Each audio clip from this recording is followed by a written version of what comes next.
الو. متخيل شاب عنده 20 سنة يبقى عارف مصطلحات ومعلومات عن الشغل انت عرفتها وانت عندك 40 45 سنة؟ 20 فيديو مش سهلين قوي بصراحة. و40 تمرين هنحلهم سوا. حضرتك هتجمعها في الكوميونتي بتاعتنا في شهرين 3. يعني كل الخبرات دي تتجمع في الدبلومة دي وكمان شهادة من UK بعد كل السنين دي. ال20 فيديو دول لو مستواك متوسط او فوق متوسط في اللغه الانجليزيه هيبقى عندك معرفه بكل المصطلحات الخاصه بالفاليو كريشن والماركتنج والسيلز والاورجانيزيشنال ستراكشر والليجل تيرمز والفاينانس والاتش ار ام اللي هي هيومن ريسورسز مانجمنت. مش بس عارف الكلمات، فاهم الدنيا ماشيه ازاي لحد كبير. فيبقى معاك لغه انجليزيه قويه هتوصل من مستوى upper intermediate لادفانس، وفي نفس الوقت هيبقى عندك ثقافه بيزنسيه وعارف الهياكل التنظيميه للشركات وعارف كل زمايلك في الاقسام التانيه بيقولوا ايه بالظبط. ما تفوتش الفرصه دي.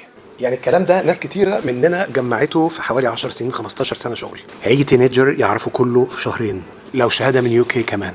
والشهاده كلام محترم مش بالونه، ها. ومناسبه جدا للشباب اللي هيدخلوا الجامعه واللي لسه متخرجين برضو.